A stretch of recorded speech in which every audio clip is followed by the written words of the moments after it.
దువ్వాడ శ్రీనివాస్ను అదుపులోనికి తీసుకునేందుకు ఏపీ పోలీసులు ప్రయత్నిస్తున్నారు. ప్రస్తుతం దువ్వాడ కోసం ఏపీ పోలీసులు గాలిస్తున్నారు. ఇదే అంశానికి సంబంధించి మరిన్ని అప్డేట్స్ ను హైదరాబాద్ నుంచి మా కరెస్పాండెంట్ కుమార్ అందిస్తారు. Kumar, thank you Jemimah. ఏదైతే ఏపీ ఎమ్మెల్సీ దువ్వాడ శ్రీనివాస్ కోసం ఏపీ పోలీసులు కొద్దిసేపటి క్రితమే హైదరాబాద్ అయితే చేరుకున్నారు. ముఖ్యంగా దువ్వాడ శ్రీనివాస్ పై ఏదైతే ఏపీలో అనేక కేసులు నమోదైన నేపథ్యంలోని ముఖ్యంగా అతన్ని అరెస్ట్ చేసేందుకు కూడా ఏపీ నుండి పోలీసులు అయితే హైదరాబాద్ అయితే చేరుకున్నారు. ప్రస్తుతం దువ్వాడ శ్రీనివాస్ కోసం హైదరాబాద్ మొత్తం కూడా ఏపీ పోలీసులు అయితే గాలిస్తున్నారు.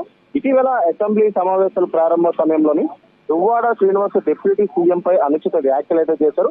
ప్రధానంగా పవన్ కుటుంబానికి సంబంధించి కామెంట్స్ చేశారు. పవన్ పై అసభ్య పదజాలంతో విరుచుకుపడడం కూడా మనం చూసాం. ఈ నేపథ్యంలో రాష్ట్ర వ్యాప్తంగా అంటే ఏపీ రాష్ట్ర వ్యాప్తంగా కూడా దువ్వాడ శ్రీనివాస్ పై తీవ్ర స్థాయిలో విమర్శలు వెల్లువెత్తుతున్నాయి.